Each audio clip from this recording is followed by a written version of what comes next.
সন্দেশখালী ২ নম্বর ব্লকের খুলনা গ্রাম পঞ্চায়েতের সেতুলিয়া ১৮৪ নম্বর বুথের তৃণমূল নেতার বাড়িতে ত্রিপল ও ত্রাণ সামগ্রী বিপুল পরিমাণে উদ্ধার হয়।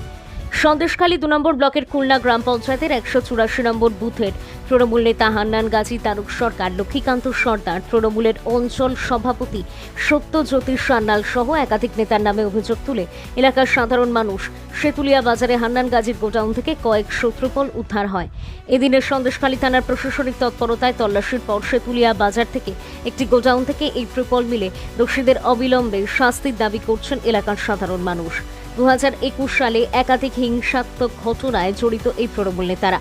প্রশাসনের কাছে সাধারণ মানুষের দাবি এই তৃণমূল নেতাদের গ্রেপ্তার করতে হবে, এমনটাই বললেন তারা। এই ঘটনায় এলাকায় চাঞ্চল্যের সৃষ্টি হয়েছে। সন্দেশখালী থেকে তপন কুমার দাসের রিপোর্ট, নতুন দিন।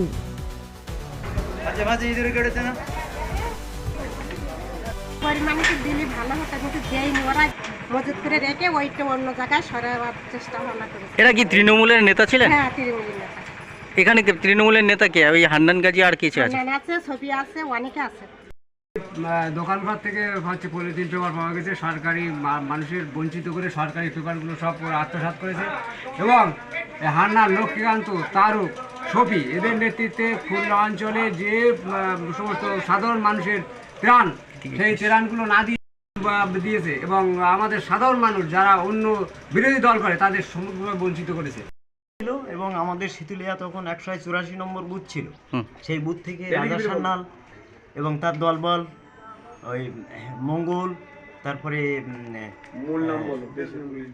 আরও অনেকে ছিলেন, আমি সবাইকে চিনি না, আমাকে তুলে নিয়ে গিয়েছিল। গিয়ে আমাকে মারধর করেছিল ফ্ল্যাট সেন্টারে উলঙ্গ করে। সেখান থেকে আমার বলেছিল তুই কোথাও বেরোবে না, আমাদের সঙ্গে থাকবি। হাটগাছা ফ্ল্যাট সেন্টারে, যেখানে আয়লার চাল দেয়, নরহরি বিল্ডার্সের কাছে, সেখানে আমাকে মেরেছিল। এবং কারা করেছিল? কারা? টিএমসির গুন্ডা বাহিনী। সাধারণ মানুষের দেওয়ার জন্য সরকার দিয়েছিলেন, কিন্তু ওনারা কিভাবে কি বিলি করেছেন, অর্ধেক লোক পেয়েছে, ওনাদের জানাশোনার ভিতরে যারা ছিল তারা পেয়েছে, আদার্স গরিব বুড়ো মানুষ যাদের পাওয়ার কথা ছিল তারা পায়নি। আপনারা কি বিরোধী করতেন বলে দিতেন না? হ্যাঁ, বিরোধী করতাম বলে দিতেন, কোনো কিছু সুযোগ সুবিধা আমাদের দিতেন না। আপনার নাম কি?